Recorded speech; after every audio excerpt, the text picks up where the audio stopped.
Doctor బాబు జగజీవన్ రామ్ స్వాతంత్ర్య సమరయోధుడిగా సంఘ సంస్కర్తగా తన పాలనా దక్షతతో దేశానికి విశేష సేవలు అందించారని మాజీ ఎమ్మెల్యే బాల్క సుమన్ అన్నారు.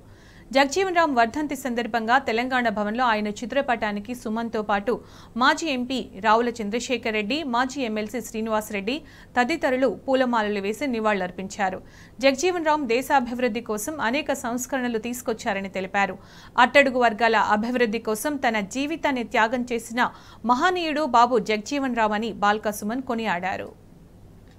భారతదేశ ఉప ప్రధానమంత్రి ఎన్నో అనేక రకాలైనటువంటి సంస్కరణల ద్వారా కార్మికులకు, అదేవిధంగా బడుగు బలహీన దళిత గిరిజన వర్గాలకు మేలు చేసేలా తన జీవితాంతం కృషి చేసిన డాక్టర్ బాబు జగజీవన్ రామ్ గారి వర్ధంతి సందర్భంగా ఈరోజు బీఆర్ఎస్ పార్టీ కేంద్ర కార్యాలయంలో వారి వర్ధంతి వేడుకలు నిర్వహించడం జరిగింది.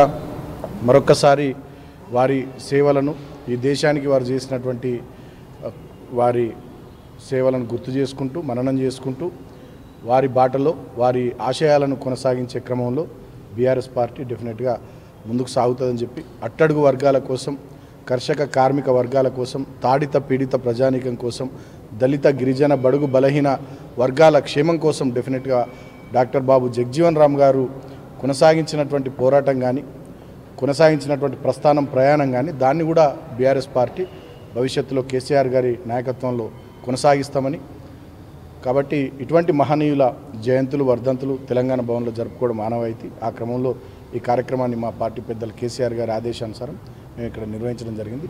ఈ సందర్భంగా దేశవ్యాప్తంగా జగజీవన్ రామ్ గారి అభిమానులకు, అదేవిధంగా దేశవ్యాప్తంగా ఈ కార్యక్రమాన్ని కొనసాగిస్తున్నటువంటి వాళ్ళందరికీ కూడా అభినందనలు తెలియజేస్తూ, వారి ఆశయాలను కొనసాగించే క్రమంలో బీఆర్ఎస్ పార్టీ ప్రజాసేవకు, అట్టడుగు వర్గాల ప్రజానీకం యొక్క ఆశలు, ఆకాంక్షలు, ఆశయాలు నెరవేర్చే దిశగా మరొకసారి పునరంకితం అవుతామని చెప్పి సందర్భంగా తెలియజేస్తూ, జోహార్ బాబు జగజీవన్ రామ్.